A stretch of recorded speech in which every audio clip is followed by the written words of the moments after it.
Okay, I'm ready.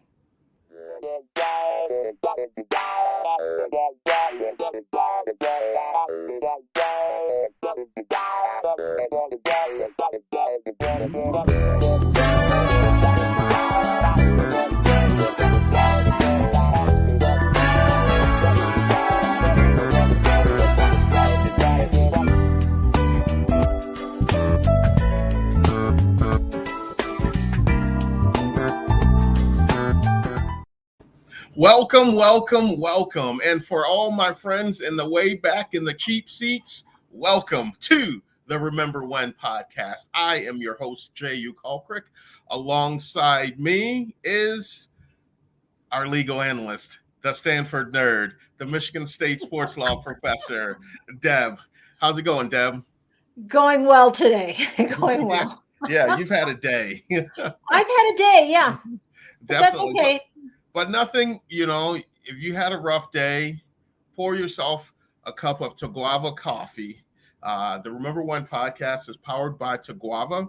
Go to taguava.com and use the promo code Remember When to get 10% off your order at taguava.com. And with Taguava, you always get free shipping when you purchase online. The Remember When podcast powered by Taguava Coffee.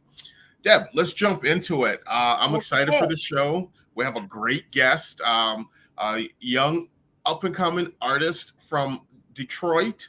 Kiera Price is going to be joining us today. Lots of interesting stuff in the art world, in her world, and just really excited to dig into the conversation with her and learn more about her passion and how she got into the world of art. Yeah, it's a little different than what we normally do, and I am so excited for this. We're getting into some of that entertainment and some of the artists. It's great. Yeah, definitely. But as always, if you don't watch the show, or if you do, what we do is our Remember When segment, a segment we sit and reminisce. And this year, we're going to talk about the year 2010. Talking to our guest Kiera, she said she really started going to arts classes and stuff in that year. About that time was when she really found a niche and a passion for art. So we're going to use the year 2010. As always, Deb, we snake back and forth with 5 facts each, a total of 10. Deb, I'm being a gentleman. I'll let you start. Okay. So I'm going to go with my first fun fact from 2010, and this is shocking to me. The first iPad was released in 2010. You had that one, didn't you? I had that one. There have since been 20 models and over 350 million sold. So the big question is, how many iPads are in your house? In my house, 0. Ooh, another fun fact about J.U. Kalkrick. Yes, we have 0 iPads in the Kalkrick house. I'm a Microsoft guy. I'm a Surface Pro guy, so I'll go with that. All right, my fact. In 2010, the highest grossing movie of the year was Toy Story 3. Oh, I had that one. Yes. First animated film to get over $1 billion.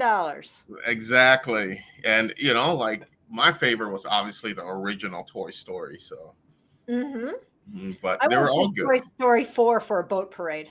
Really? Beautiful. All right, you're up. Okay. So you'll probably remember this. Lady Gaga wore that meat dress for the MTV Music Awards. I think there are pictures still floating around on the internet on that thing.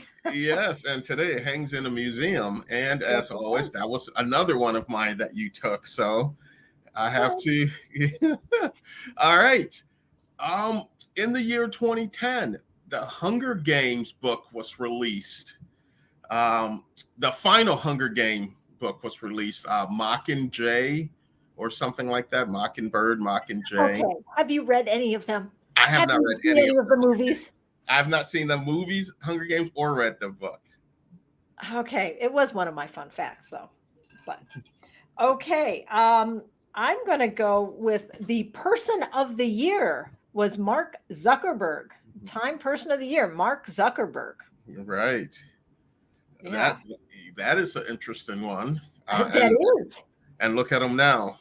Mm-hmm. Oh man. Okay. In 2010, what's this, my third one?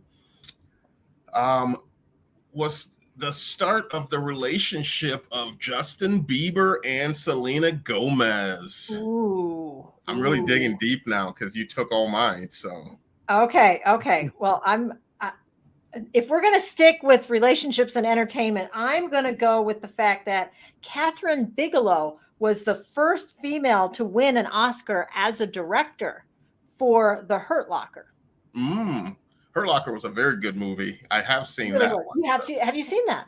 Yes, exactly. All right. The biggest song, my number 4 fact, the biggest song in 2010 was TikTok by Kesha. Oh yeah. Yeah, I had that one.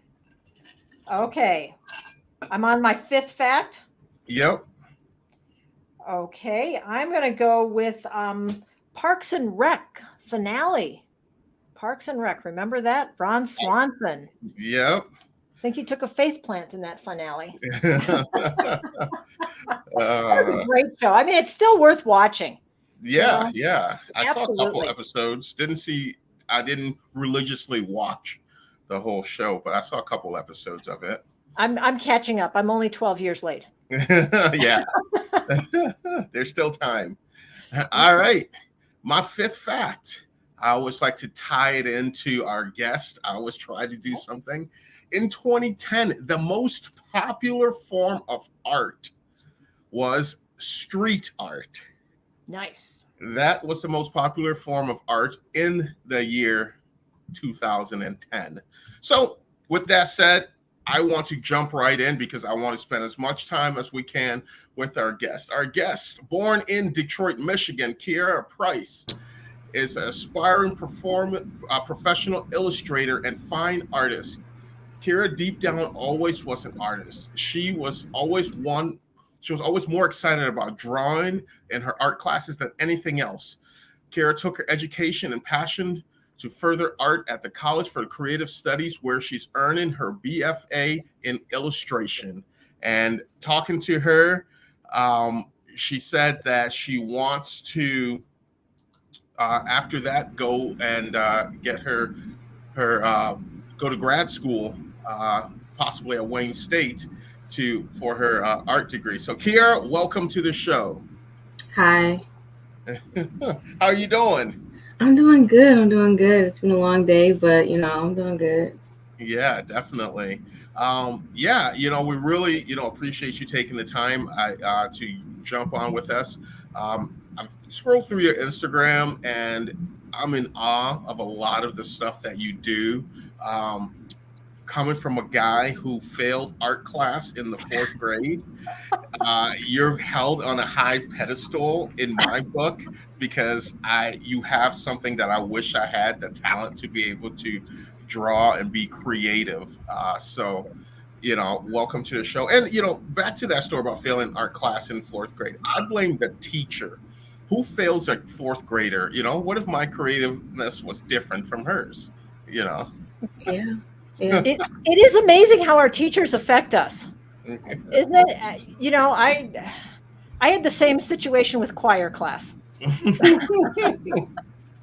Mrs. Hawken was an art teacher. Great lady. Love that lady. We always laugh about the fact now that she failed me in art class. So Kiera, when did you pick up art? When did you learn you had a passion for art? And when you talk about art, there's so many different forms of art. What is your favorite form of art? And when did you learn you had the passion for it? My favorite form of art is, my favorite medium to use is oil paint. Like everything that I make is in oil paint for the most part. And I do some digital stuff. I think my favorite form of art is kind of like realistic. I'm trying to get out of that a little bit because my degree is in illustration. But I've had a passion for art since I was young. Like I don't remember a time where I wasn't drawing. Like even when I would play with my Barbies, like I like rip up little pieces of paper and have them like do their own little drawings. Like I think I was just always into creating. Like I think that was just my thing. And I think once I got older and people started telling me like, "Oh, you're good," and I'm like, "Oh, I can draw." So like I think I really started getting deeper into it after I realized, and other people also told me like you do have a gift, like you do have a talent, and you should take it further. And I think once my parents realized that like I was a little interested in it and I was talented, they tried to like make sure that I stayed in it. So they put me in a few art classes. So yeah. So this isn't, you didn't just wake up one day, because I have some artists in our family who just kind of woke up one day and, you know, they found they could draw. And so you've been doing this since you were little. Yeah, my when I was little, like I remember vividly, like I was playing, I think I was drawing or playing with my Barbie dolls or something, and I was like, I want to be a professional artist when I grow up, but I didn't really know what field artists could be in. Like I just always saw people painting on easels and stuff, and I'm like, I want to do that. Like that's how I want to make a living. I didn't really know that I would actually be doing it. Like younger me will be proud of older me because I didn't know that I'd actually be doing it. If only we could all say that about ourselves. That's awesome. Yeah, but yeah, that's kind of like what I've always wanted to do, and I'm kind of proud that I've like put in that work for myself and made it happen. So. Nice. So like I said, like I am not artistic at all, and kudos to everyone who has that artistic bone in their body. So once you said you had an interest for it, and your parents, so did your parents look at your artwork and said, "Wow, this is good. Let's help her further," or was she just scribbling and they're just like, "Oh, let's just throw her in the art class"? Like, what was it like? If they're gonna spend money to put you in an art class, were you decent at the start? Honestly, looking at some of my old stuff, because I have like everybody will tell you in the art community, never throw away your artwork. Like don't ever throw it away. So I have like stuff from 2011, 2015 of like, and I look back at it now and I'm like, this is not good. But I think I could see how my parents was like, she is interested in this, and for her age, this is good. And my dad was really, or he is still, he's an advocate for like my art and my art career. So he kind of supported me a lot when I was younger through that. He put me in a lot of art classes that got me a lot of connections that I'm still connected with today that have called me up like, hey, we got this show, you want to be in it? Or hey, let's do a collab, or like let's just talk and let's see how you're doing. Like I still have those connections and relationships with those people, so it's always really good. You say you like oil is your medium. Have you tried others? Yeah. I mean, and you're not a sculptor, huh? I honestly, I want to get into sculpting. Like I don't have the space right now. Like I don't have a studio to really get my hands dirty like that. Like I want to. But I remember like I took a class in like 2015, 2016 at CCS for the summer, and they had us do this wire sculpture with nylon stocking. And I like painted it white and put black polka dots all over it, and it was kind of like an abstract looking sculpture. And my dad crushed it with the case of water bottles. Ooh. So like, but I still wanted to sculpt. But yeah, I've gotten into other mediums. I've worked with watercolor, gouache, acrylic, pastel, colored pencil and marker was like the thing that I was doing for a long time. I have a lot of pictures where like I just did them all in color pencil and marker, and it kind of looks like I painted them. But yeah, I've kind of done a little bit of everything, especially since in college at CCS, they kind of want you to get your hands dirty and like, see what is right for you. But I've kind of messed with everything, even ink. Like I have literally literal ink nibs and pins. So wow. So obviously looking at your Instagram, looking at your website and seeing, and it's undeniable you're very talented. But for you, when did it hit you that it was like, oh wow, I'm good at art and there can actually be a future in art? When was that light bulb moment, so to speak, for you? I think that was maybe like maybe like 5 or 6 years ago, I was in this program at the NCA. I don't remember the actual name for it, but I was in this program over the summer with a bunch of kids. And I had, at the end of the program, you do like a little art show. Like all the kids have an art show. So all the work that you did over those 12 weeks or whatever, however many weeks it was, you would take that work and they would put it up. I think you got to choose like 5 pieces and they would put it up at the end of the show, and they sold it for like $25 to $50. Um, and I worked with this lovely lady and this lovely gentleman, Shirley Woodson, who just had a show at the DIA, if you guys are familiar, and her son, Single Reed, and Darius Baber, and a couple other, Laura Gibson, some familiar names in the community, and also this lady named Carla Jones. But they kind of, once my first piece sold and those prominent figures in the art community were talking to me like, you're really talented and like you could really take off with your art if you just keep working. And because I wasn't terrible, I just like every artist, you can always get better. Like everything you do, you can always get better, you can always learn more. I think once my first piece sold at that show, I'm like, I can actually do this. Like I can actually do these shows. I can speak about it. I can write a artist bio and a description of what my stuff is about. Like I can publicly speak. I can do this. So I think that was kind of like when it happened for me. Nice. So I know you mentioned a couple names and everything like that. Who was who is your inspiration when it comes to art? Mm-hmm. Didn't know you were going to get hard questions, did you? Yeah, I don't really know.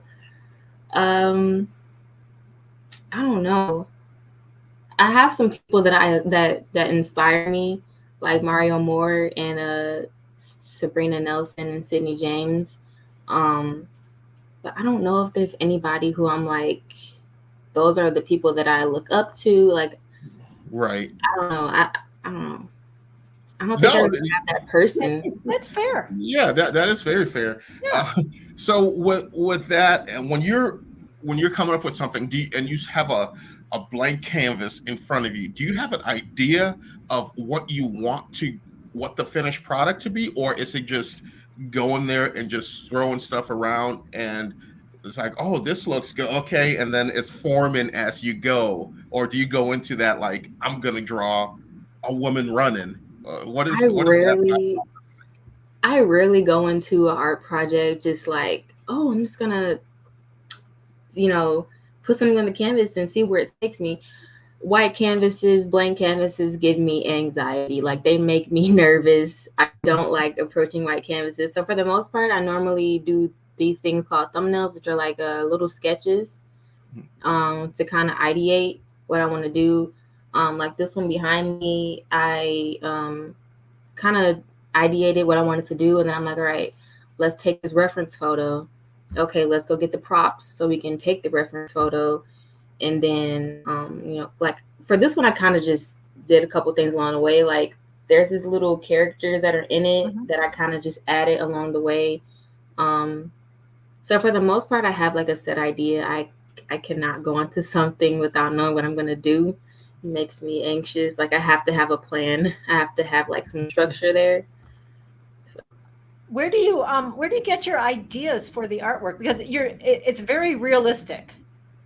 And I've noticed, a lot of yours, I've been looking at your artwork. Some of them I really, really like. Some of them are haunting. I think the one that haunting is Alone. That one, I think I saw it was called Alone, and it was just like, ooh. I mean, that absolutely grabs you because you see that painting and you feel alone. Mm-hmm. I don't remember what I named some of my pieces. Is that the one of the girl in like the room with her bed? Yes. Okay. Mm-hmm. Yeah. I was a lot of my work. That's so different than what's behind you. Yeah, a lot of my work kind of reflects on my mood. Like for me, art is kind of like therapy for me. Before I knew that I could make money from it, it was something that I did to release my stress, release my anger, if I was happy, I would paint something, that was vividly happy, like feeling.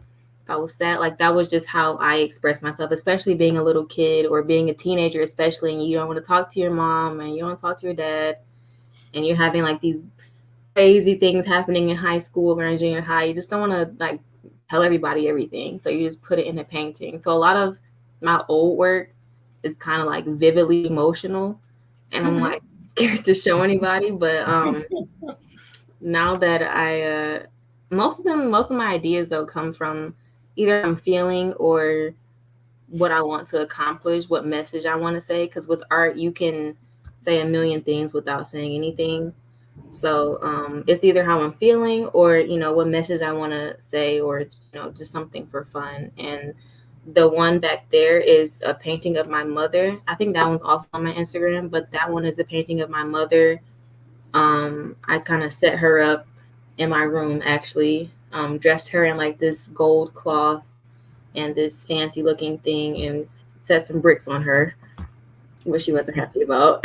But a lot of my paintings come from like I'm normally the model for it, or I have someone else model for it. So yeah, that's kind of like weird. When you're the model for your own painting, are you just looking in a mirror, or how? I have a tripod. I set up a tripod in my phone, and I set up my lighting, and sometimes I like even dress myself up in whatever props or whatever. Like if I want to be holding a sword, I have to hold a stick and then draw that sword and in the final product. But a lot of the times when I do use myself as a reference, I don't actually draw myself, just like the one of the girl with the green coat and it's snowing. That's probably on my Instagram somewhere. I use myself. I actually do have that coat, but it doesn't look like me. I don't like to have things look like me, because people ask me like, what are you doing? But yeah, that one. That's a great one. So for all these paintings here that you have, do you obviously you have them all on canvas and stuff like that, and do you have them? Do you on your website you sell it and all that stuff there too? So when you're painting, do you listen to music, or are you in a zone? Like what is your What a cool question. Like what do you like? Because like if someone's working out, they'll listen to music, and it depends on what body part they're lifting. They're gonna use the tone of the music that they're playing. So like when you're drawing, do you listen to music, and if so, what is on your playlist? Yeah, normally when I'm drawing a peaceful painting, I listen to like hardcore metal. I'm kidding. I'm kidding. I normally watch a movie. Honestly, I turn on a movie, and because movies are like an hour, 2 hours long. Turn on a movie. I used to listen to music, but now I'm at the point where like I've heard everything from like road trips and from painting sessions, that I'm like, I don't want to hear this anymore. Or I'll listen to classical. Honestly, if it's not a movie, it's probably classical. So with the movie, what movie did you have on in the background watching, and you just crushed a piece? You're like, wow, this is it. And if I'm going to do something crazy, I'm going to go back to this. What is your go-to movie? Man, it's probably a sci-fi movie. Honestly, it's probably a sci-fi movie about space and aliens. There was this movie called Life, and I cranked out a painting with that one. Like I turned that on in a minute again and like crank out another painting. So it's normally like sci-fi, or I'll probably watch like an old movie, like black and white movie, or like Wizard of Oz, Willy Wonka, the old one. Like I'll probably watch an old movie or a sci-fi movie. How long does it take you to do a painting? I mean, a movie's just not that long. Yeah.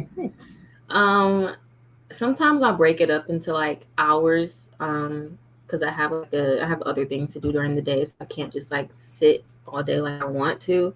But if I'm like working on it consistently, and it's like maybe if it's anything bigger than this, it'll probably take me a while. But it probably taking like a week to a month. Okay. But I probably try to spend I find myself spending like 3 hours or more on a piece, or maybe like an hour to 5 hours. Or if I'm having like, if it's like a weekend where I have nothing to do, I'll definitely sit down every day and like work on a painting, just because I have an agenda for myself sometimes. Like, I want to get this done by this day so I can release it and put it in a show, because during the summer it's like a lot of shows happen. So I try to like Mhm. put myself on a schedule. It takes me a while. Okay, so my aunt used to paint. I'm sorry, Jay. My aunt used to paint, No, you and good. the first thing she always did was paint the entire canvas a particular color, depending on her mood and what it was going to be. Her go-to was usually kind of a gold type of color. Do you do that? I mean, I noticed on some of your Instagram and that I was seeing that you had the same kind of thing going on there. Yeah, I normally tint the canvas. It helps to Oh, establish there's a word value. for it. There's a Yeah, word for it. Tint the yeah, canvas. I tint the canvas. I am so not an artist. Can you tell? I normally tint the canvas just because um, a lot of the times when you're painting, sometimes you don't fill in all of the little spaces.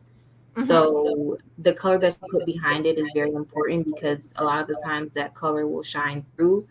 So if I know I'm going to Okay. work on a painting that's mostly blue, or for most artists, the typical tint that they will use is a sienna, and that's what a lot of Okay. the traditional artists will use. They will use like a burnt sienna color. So like if Mhm. you're doing a master copy, which is a painting of, maybe it's a painting of an older person's painting, like a more profound painter. That's what we did in college. You try to figure out what is the that they used. A lot of the painters use a sienna. So it all depends on what I'm going to be working on. Like, I think for this one, the tint was blue. Mhm. So it all depends on what I'm working on. Nice. So, you're a girl from Detroit. You got your start in painting in Detroit. Um, are there a lot of programs that gear art to the youth in the Detroit area, or what are your thoughts on that? Do you think there needs to be more for that, or are there a lot that people don't know about? And if so, like, how can young kids get involved in the art scene? Yeah, I'm not really sure if there are an abundance or not of programs for youth in the community. I know that for me, I was fortunate enough to be involved in an art program that happened over the summer for youth, that happens every year. It's happened for years, like several years, at a community center. And I'm not really sure if they have more like that. I mean, I'm sure that they do. I'm just not very familiar with them, because when I was initially put into art class, like my dad will put me into art classes in like Madison Heights, or some outer city. So I'm not really familiar with like all of the art opportunities for the youth in the city. Um, but yeah, I don't know. I'm not really familiar with this. No, it's all good. Okay, what about let's talk about the art scene in in the African American community, because a lot of things in life, in the African American community, is we at the end of the day, you want to leave a legacy for your family, for your kids, and stuff like that. And a lot of people don't realize, like, art, antiques and stuff like that are something that that's generational stuff that you can pass down, and that's wealth itself. It's not just liquid cash and different things like that. So, like, how is the African American art scene, especially in the Detroit area? Because it's something that I think they're fascinated with, and I want to get more involved with, like, go into different art museums, go into different artist shows and stuff like that. And that's one of the reasons we had you on the show, because we want to expand and push the arts and stuff. Yeah, so right now I'm really involved in the art community, like especially the gallery scene. And specifically, I go through this group of really all, well, it started off as being all African American artists, because the community for artists, for African Americans, um, it wasn't easy for us to get into. So we made this group. There was a group made called the Breakfast Club, where a lot of artists. It's called the Fine Arts Breakfast Club. You can find them on Facebook, but a lot of the Black artists in the community go to that group to hear about shows, to share artwork, because you get on there. It used to be done at Noni's, at a restaurant in Noni's, and we would all come up there and show our work, talk about it, and people would be able to critique you, or they could buy it. And we still have that now, but since the pandemic and everything like that, they kind of switch everything over to Zoom. But those things still happen. Like, you'll show your work and people will still buy them, or they'll be like, "Oh, we're having a show this weekend. Submit your work," and you'll probably be the first person to know about it. So I think the African community art scene is really tight knitted. Like, everybody knows everybody, and everybody supports everybody. So it's kind of like this one big family. Honestly, they'll see you that you're an artist and they want to support you, and they'll just you guys will start talking, exchange information, and it's just a really tight knit, safe family of artists who kind of make sure that everybody gets the baton.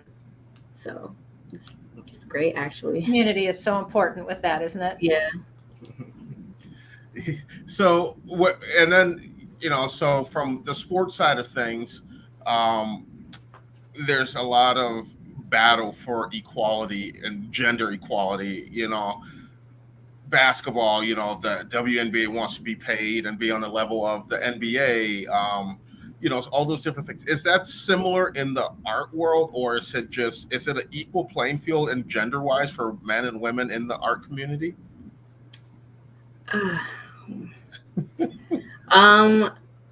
Sometimes, well, personally, being a Black artist in that community, I sometimes feel like the men, especially the white men in the art community, get a lot more attention than women in general in the art community. I mean, I personally see more men than I see women, and it's not like they're not out there. It's just the men in the art community are kind of brought to the forefront. And it's not to say that they don't support, Black artists, or even Black female artists or female artists. I think it's just kind of how it is, unfortunately. Like, men kind of just get their ticket first as far as recognition. It's kind of like a big achievement when a female artist gets, their ticket, and they get their their flowers for the things that they created and the things that they've done, because they've done them just as much and just as equally as the men have done it. So I think in some aspects it's a little like that. But I don't know. Sometimes I do feel like I'm at a lower advantage personally, but it depends what scene you're in. It depends what environment you're in.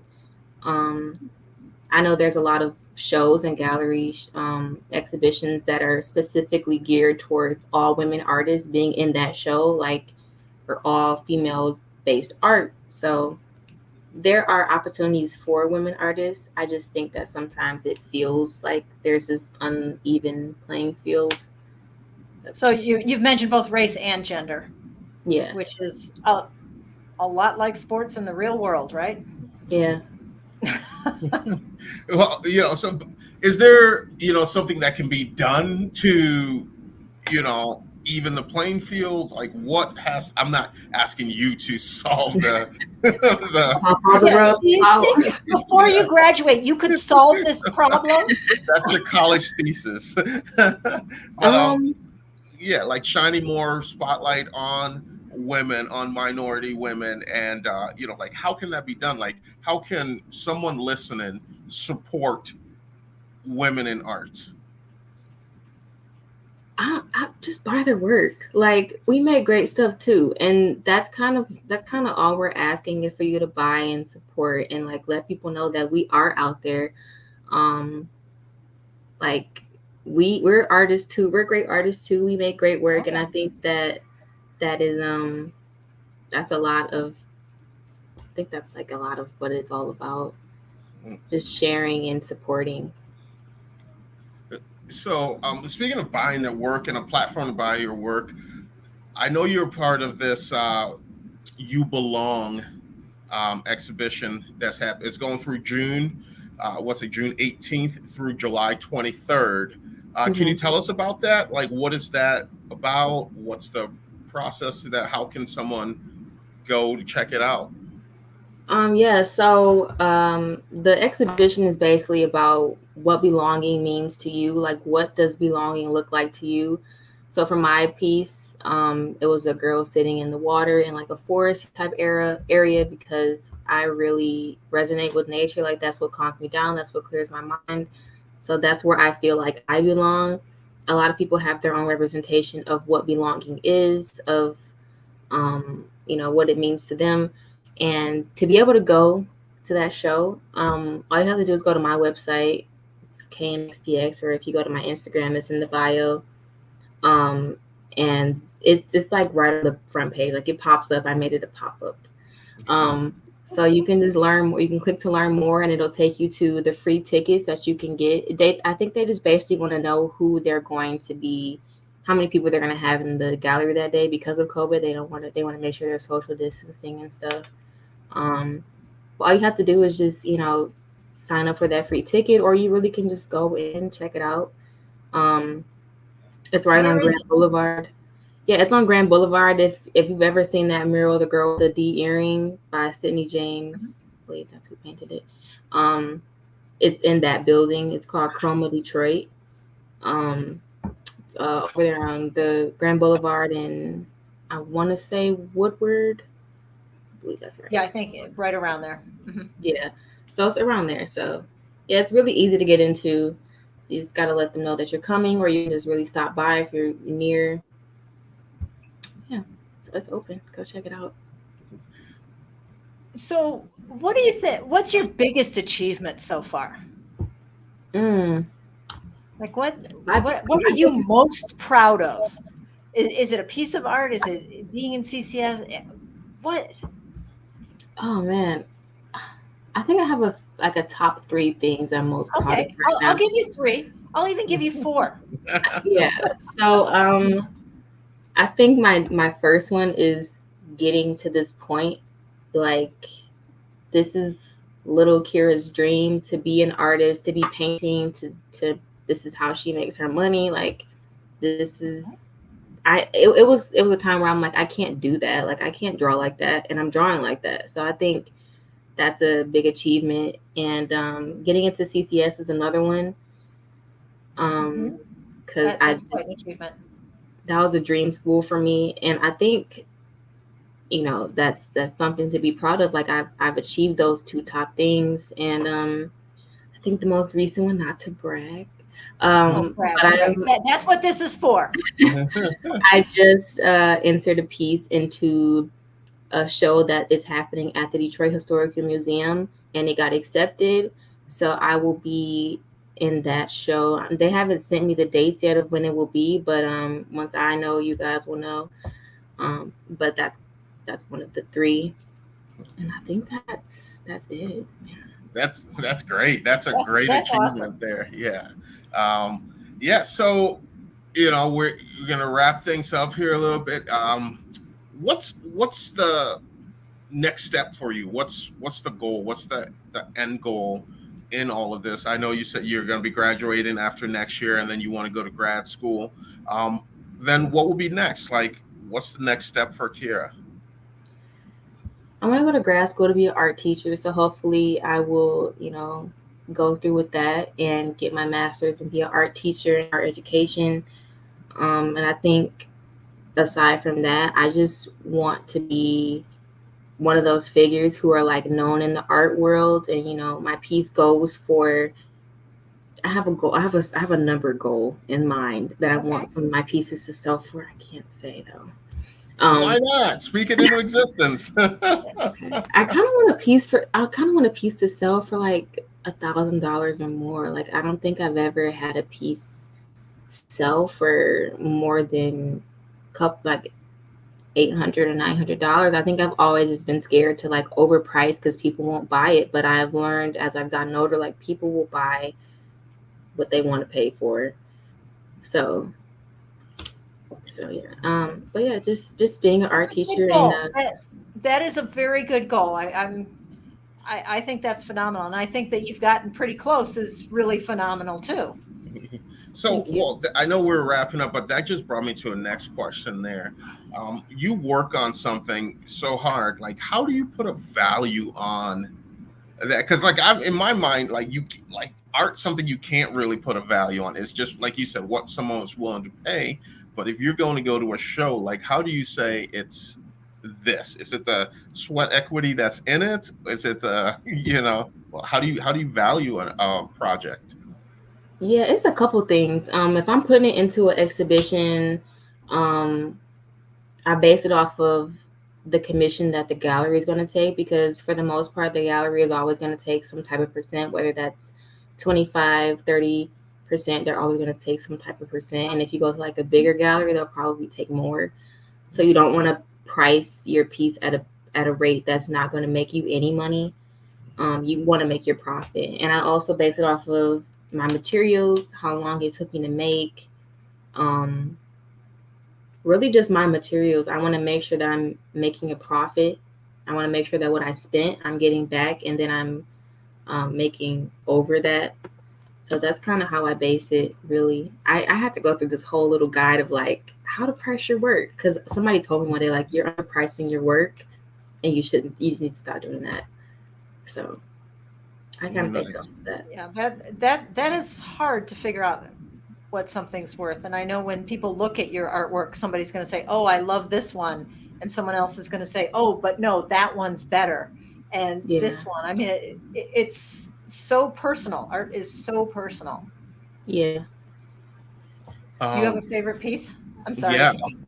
Do you have yeah, a no, favorite no, no. Um, piece? That's Yeah, I actually have it behind me. My favorite piece right now is this one. It's Okay. it's getting put into this show called Bonded, and I think at the end of July. Um, and I think it'll go over into August. But that is a show with a bunch of great prominent artists, and Mhm. I think the news will be there, and a bunch of other stuff is gonna happen. It's gonna be a big Congratulations on being part of it. thank you. But yeah, that's my favorite piece right now, and the piece of my mom. But I'm ready to get that out of my room. It's really weird looking at her every day. I don't know. I think mom staring at you every day is a good thing. It's strange.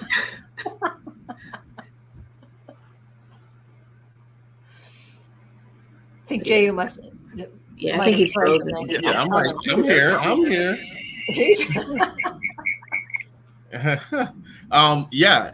So obviously you're not going to sell that piece. And I was going to say if someone's going to buy that piece right now, but overall, how can you be reached? If someone wants to go and buy your stuff, how can you be reached? Yeah, so you can always go to my website. I have a contact me page where you can just, put in what you want to buy. If you see something on my Instagram, you can let me know that that you're interested in it. You can DM me. Um, just really my Instagram and my Facebook, which is Kira Price, my Instagram or my website. Those are the three main places you can reach me. So and your Instagram is KMXPX. yeah, it's a bunch of letters. Yeah. Well, I just have to say, in case somebody's just listening to this, Instagram Yeah, KMXPX. yeah. Perfect. Before I let you go, a couple questions. I ask everybody that I talk to from Detroit, these questions. Do you really like Verner's? No, I don't drink pop. Oh, so There I goes can't. your Fago question too. I know. I I was gonna say, what's the only, favorite Fago flavor? I used to drink it. My favorite Fago is probably great, but I don't drink pop. So like, Yes. Yes, great. My it's cousin loves red pop, and it's the worst one. Red pop yeah. tastes like old I was always hospital. cream soda. Oh man. Favorite Detroit hangout spot. Mm. I think right now, even though I don't go there much, because I just turned 21, so I can go now. It's probably Spotlight. It's this Okay. little like bar slash party, not party place, but this little venue that you can go to, and you can really only get in if you're like 21. But it's great. I love it. Favorite? Okay. Do you like Coney dogs? I don't eat hot dogs like that. No, Thank you. Coney dogs are terrible. they're They're absolutely gross. terrible. Favorite food spot in Detroit? And Nikki D's, almost any Coney Island, but Nikki Okay. D's. I've been to Nikki D's. Yeah. Favorite, because Detroit has a lot of cool architectural buildings. Favorite architectural building in the city? Mm. I don't know if I have one. I don't know. I don't think I have one. I think it might. I feel like all the buildings downtown are like super. Probably the Detroit Library. It's really pretty in there and outside of there. So probably that building. Okay. Debs, what's yours? My favorite building in Detroit? Yeah. I agree with you, Kara, on the library. Going in the library is phenomenal and eye-opening. I also like the Fisher Building. Inside the Fisher Building, I find that you just walk in, you're like, wow, where did they come up with these elevators? Where did they come up with this? You know, it's a really cool building. Nice. All righty. Deb, you have any more questions before we let Kira go, or are you good? Oh no, I'm good. I have a lot of questions, but you're going to be here all night, so I will let you go. Kira, thank you so much for joining us and sharing your passion for art, your love for art, art in the city of Detroit, putting them, giving the spotlight to the city, giving the spotlights to young women, that are up and coming in art. Really appreciate you. And, that's what this platform is all about. Thank you for joining us on the Remember One podcast. Make sure to like us on Facebook, Instagram, check us out on SoundCloud, Spotify, YouTube, all that stuff. Thank you, Kira, and we will see you next week on the Remember One podcast. Thank you. Bye. Thank you. See ya.